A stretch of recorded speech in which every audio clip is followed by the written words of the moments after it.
शिक्षा आपके द्वार, पढ़ी लिखी और बनी कुशल, ज्ञानवाणी का उद्देश्य सफल। ज्ञानवाणी। नमस्कार श्रोताओं, साप्ताहिक ज्ञान पत्रिका के एक और नवीन अंक को लेकर मैं हूं आपके साथ सविता राणा। आइए जानते हैं क्या कुछ खास है साप्ताहिक ज्ञान पत्रिका के आज के इस अंक में। स्टूडेंट स्पार्क सेगमेंट के अंतर्गत आप सुनेंगे इग्नू से शिक्षा प्राप्त कर रहे विद्यार्थियों से बातचीत कि वो क्या सोचते हैं इग्नू की शिक्षा व्यवस्था के बारे में। आपका परिचय करवाएंगे इग्नू के उन विद्यार्थियों से जिन्होंने इग्नू से शिक्षा प्राप्त करके हासिल की हैं कुछ खास उपलब्धियां। ओपन माइक सेगमेंट के अंतर्गत आपको देंगे विश्वविद्यालय से जुड़ी हुई जानकारियां। कार्यक्रम के करियर सेगमेंट में जानेंगे आप कैसे बना सकते हैं फूड सेफ्टी मैनेजमेंट में अपना करियर। तो वहीं कार्यक्रम के स्पेशल सेगमेंट में आज जानेंगे इंटरनेशनल डे ऑफ फॉरेस्ट यानी अंतर्राष्ट्रीय वन दिवस के विषय में। कार्यक्रम की शुरुआत करते हैं स्टूडेंट स्पार्क सेगमेंट से। हमने बात की इग्नू के विद्यार्थी रिकी कुमार से, जो कि इग्नू से इंटीग्रेटेड टीचर एजुकेशन प्रोग्राम कर रहे हैं। इस दौरान इग्नू के साथ उनका अनुभव कैसा रहा, उन्होंने बताया। मैं इग्नू से आईटेप कर रहा हूँ, इंटीग्रेटेड टीचर एजुकेशन प्रोग्राम, जो फेस टू फेस मोड में इग्नू में स्टार्ट हुआ है। और यहाँ पे सारी सुविधाएं दी जा रही है, जैसे कि रेगुलर क्लासेस होती हैं, स्पोर्ट्स के लिए एक्टिविटी फंक्शन वगैरह भी अरेंज होते हैं, लाइब्रेरी जिसमें हमें कार्ड वगैरह भी अलॉट होता है, बहुत बड़ा लाइब्रेरी है, वहाँ बुक्स हैं तो हम उसके लिए भी हम वहाँ विजिट करते हैं। और हम लोग को लैब यूज़ करने के लिए दिया जाता है। और हमारे टीचर्स दो फ्रेंडली हैं और हमें एक्स्ट्रा कुछ करना होता है तो उसमें हमारे टीचर्स हमारा सहयोग करते हैं।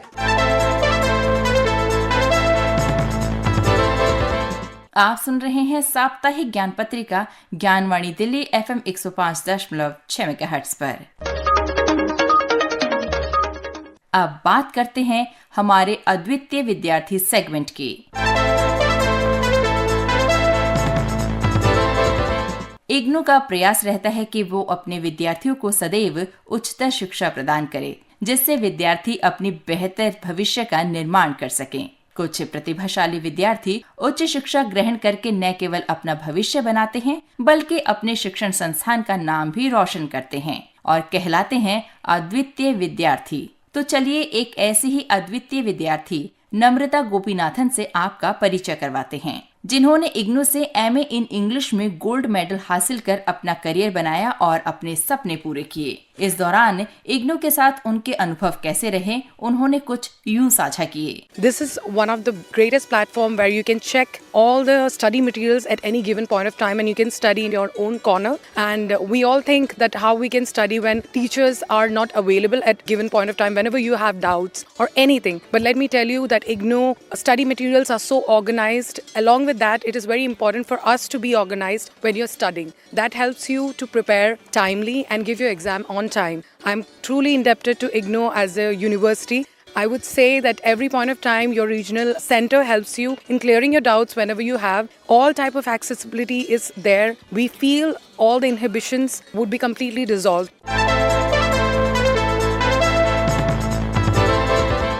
आप सुन रहे हैं साप्ताहिक ज्ञान पत्रिका ज्ञानवाणी दिल्ली FM 105.6 मेगाहर्ट्ज पर।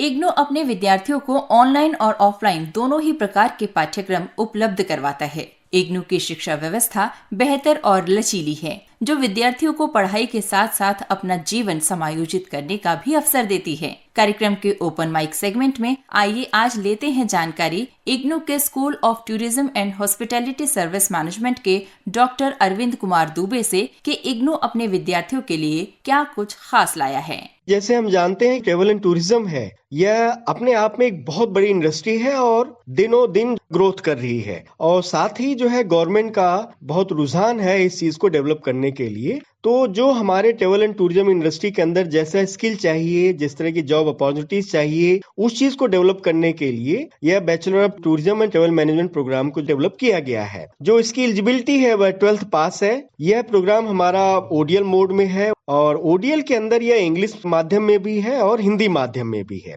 साथ ही साथ यह प्रोग्राम ऑनलाइन मोड में भी है और इसको इग्नू जनवरी और जुलाई एडमिशन साइकिल के लिए ऑफर देता है। अगर हम इसकी बात करें कि भाई यह प्रोग्राम हम क्यों करें, यह प्रोग्राम हम इसलिए करें क्योंकि ट्रेवल एंड टूरिज्म इंडस्ट्री जो है वह डे बाय डे ग्रो कर रही है। और साथ ही यह भी हम जानते हैं कि जो ट्रेवल एंड टूरिज्म इंडस्ट्री है यह बहुत सी डिफरेंट इंडस्ट्रीज को मिलाकर बना है। गवर्नमेंट के अंदर भी इसके अंदर जॉब्स की कोई कमी नहीं, क्योंकि हर स्टेट का अपना एक डिपार्टमेंट है ट्रेवल एंड टूरिज्म का। उस समय समय पे एडवर्टीजमेंट निकालता है अपने डेस्टिनेशन को मैनेजमेंट करने के लिए, अपने स्टेट को मार्केटिंग करने के लिए, और जो वहां पर भी चीजें हैं उसको कैसे जो है मेंटेन किया जाए। तो यहाँ चांसेस की कोई कमी नहीं है, केवल इतनी रिक्वायरमेंट है कि आप एक फॉर्मल एजुकेशन करें जो ट्रेवल एंड टूरिज्म से रिलेटेड हो। और उसी लिए इग्नू के school of tourism and hospital services management में ये bachelor of tourism and travel management programme को डेवलप किया है।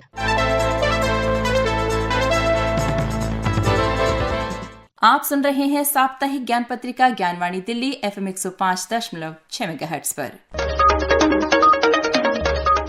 Indira Gandhi national open university यानी इग्नू ने जनवरी 2026 सेशन के लिए अपने ओपन एंड डिस्टेंस लर्निंग और ऑनलाइन प्रोग्राम में एडमिशन के लिए आखिरी तारीख 30 मार्च 2026 तक बढ़ा दी है। ये एक्सटेंशन सर्टिफिकेट प्रोग्राम और सेमेस्टर बेस्ड प्रोग्राम्स को छोड़कर यूनिवर्सिटी द्वारा ऑफर किए गए सभी कोर्सेज यानी ODL और ऑनलाइन प्रोग्राम्स पर लागू होता है। ज्यादा जानकारी के लिए आप इग्नू की ऑफिशियल वेबसाइट www.ignu.ac.in पर भी देख सकते हैं। आपको बता दें, इसी तरह से आप अपना री रजिस्ट्रेशन भी कर सकते हैं। जो छात्र ODL यानी ओपन एंड डिस्टेंस लर्निंग और ऑनलाइन माध्यम से विश्वविद्यालय के विभिन्न कार्यक्रमों में पहले से ही नामांकित हैं, वे अपने अगले वर्ष या सेमेस्टर के लिए पंजीकरण करवा सकते हैं। पुनः पंजीकरण की प्रक्रिया पूर्ण रूप से ऑनलाइन माध्यम से पूरी की जाएगी। इस विषय में अधिक जानकारी के लिए आप इग्नू की वेबसाइट विजिट करें। इग्नू की वेबसाइट है www.ignu.ac.in।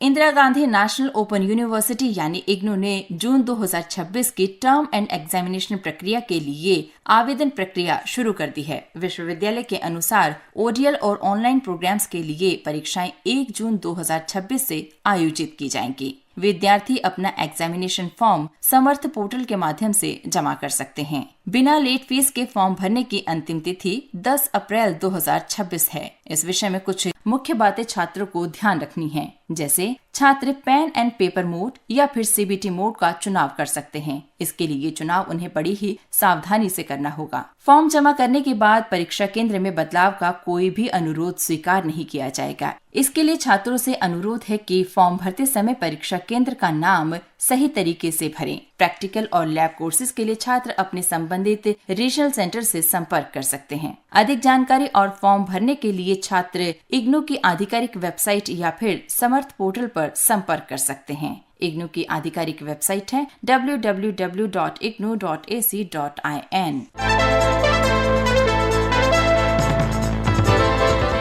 इंदिरा गांधी राष्ट्रीय मुक्त विश्वविद्यालय यानी इग्नू ने अपने 39वें दीक्षांत समारोह यानी कॉन्वोकेशन के लिए ऑनलाइन रजिस्ट्रेशन की प्रक्रिया शुरू कर दी है। जिन छात्रों ने हाल ही में अपने कोर्सेज पूरे किए हैं, वे अपनी मूल डिग्री, डिप्लोमा, प्रमाण पत्र प्राप्त करने के लिए रजिस्ट्रेशन कर सकते हैं। जिन छात्रों ने दिसंबर 2024 या जून 2025 की सत्रांत परीक्षाओं में अपनी डिग्री, डिप्लोमा या फिर सर्टिफिकेट प्रोग्राम पूरा किया है, वो इसके लिए पात्र हैं। वे छात्र भी इसके लिए आवेदन कर सकते हैं जिन्हें पहले प्रोविजनल डिग्री मिल चुकी है, लेकिन अभी तक उन्हें ओरिजिनल डिग्री प्राप्त नहीं हुई है। इच्छुक छात्र इग्नू की आधिकारिक वेबसाइट पर कॉन्वोकेशन पोर्टल पर जाकर ऑनलाइन पंजीकरण करवा सकते हैं। जो छात्र समारोह में शामिल नहीं हो पाते हैं, उन्हें शुल्क जमा करने के बाद उनके पते पर डाक द्वारा डिग्री, डिप्लोमा या प्रमाण पत्र भेज दिया जाएगा। रजिस्ट्रेशन की प्रक्रिया पूर्ण रूप से ऑनलाइन होगी। इस विषय में अधिक जानकारी के लिए आप इग्नू की आधिकारिक वेबसाइट देख सकते हैं। वेबसाइट है www.ignu.ac.in।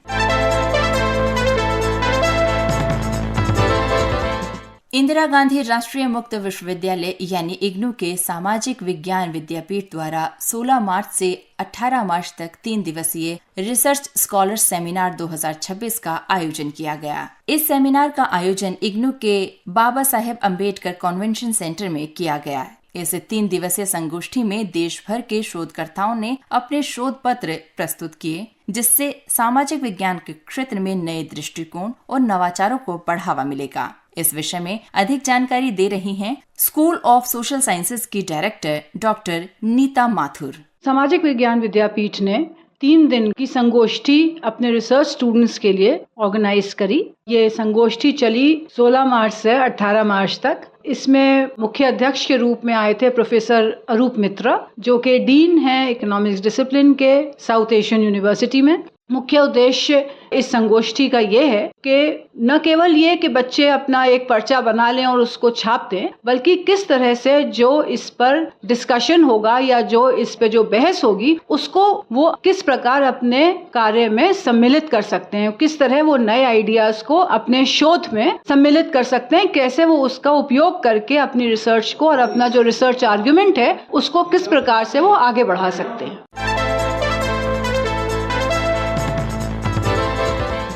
क्या आप जानते हैं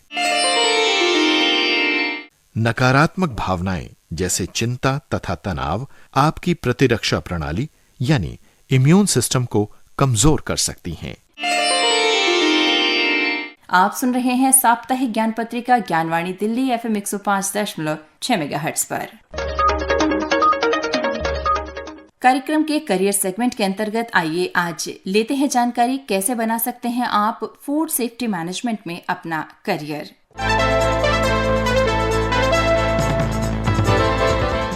फूड सेफ्टी मैनेजमेंट एक बहुत ही स्थिर और तेजी से बढ़ता हुआ क्षेत्र है। फूड सेफ्टी मैनेजमेंट का मतलब है खाने की पूरी चेन, उत्पादन, भंडारण, परिवहन, खुदरा और कैटरिंग में सुरक्षा सुनिश्चित करना ताकि भोजन सुरक्षित, स्वच्छ और गुणवत्ता वाला रहे। फैसी यानी food safety and standards authority of India इस क्षेत्र का मुख्य नियामक है, जो food safety and standards act 2006 के तहत काम करता है। बढ़ती हुई प्रोसेसिंग इंडस्ट्री, अर्बनाइजेशन और निर्यात की वजह से इस क्षेत्र में डिमांड बहुत ज्यादा है। बात करें अगर इस क्षेत्र में जरूरी शिक्षा योग्यता की, तो 12वीं में science stream physics, chemistry, biology और मैथ्स के साथ पास होना अनिवार्य है। इसके बाद बीएससी या BTech in food technology, dairy technology, biotechnology, agriculture science, veterinary science, biochemistry, microbiology, chemistry या फिर फार्मेसी में आप डिग्री प्राप्त कर सकते हैं।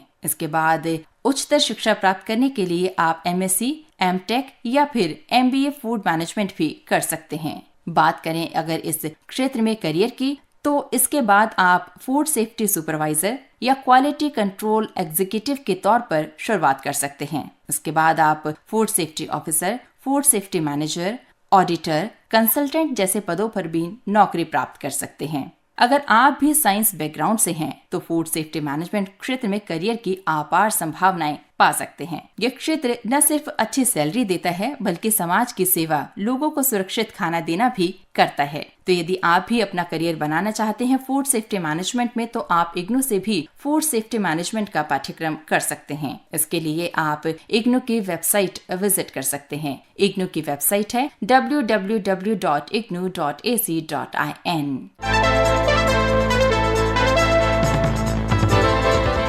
आप सुन रहे हैं साप्ताहिक ज्ञान पत्रिका ज्ञानवाणी दिल्ली FM 105.6 मेगाहर्ट्ज पर। आइए अब बात करते हैं कार्यक्रम के स्पेशल सेगमेंट की। इसके अंतर्गत आज जानते हैं अंतर्राष्ट्रीय वन दिवस यानी इंटरनेशनल डे ऑफ फॉरेस्ट्स के विषय में।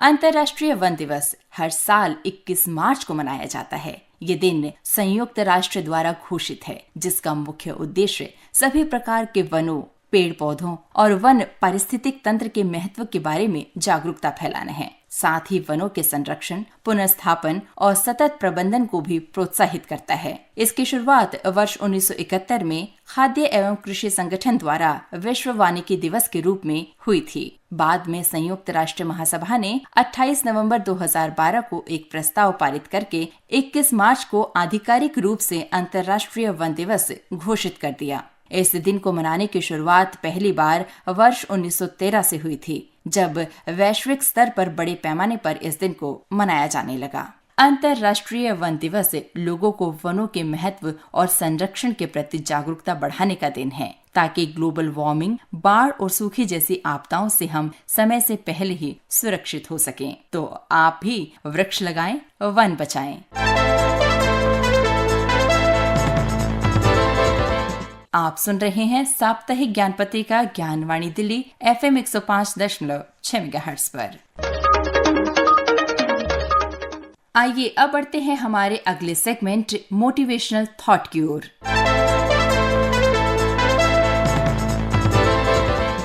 स्वामी विवेकानंद ने अनुशासन के बारे में कहा है, अनुशासन ही वह शक्ति है जो मनुष्य को अपने लक्ष्य की ओर लेकर जाती है। बिना अनुशासन के प्रतिभा और उत्साह भी बेकार है। ये आत्मनियंत्रण का आधार है जो जीवन में सफलता और शांति प्रदान करता है। यानी उनका मानना था, अनुशासन व्यक्ति को अपनी इच्छाओं और भावनाओं पर नियंत्रण रखने की क्षमता देता है, जिससे वह अपने उच्च उद्देश्यों को प्राप्त कर सकता है।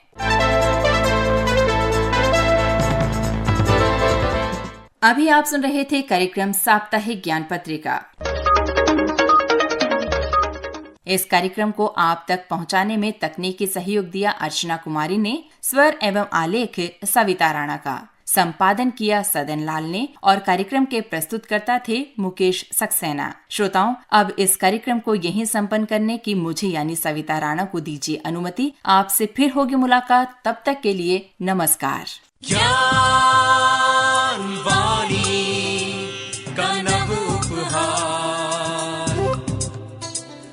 शिक्षा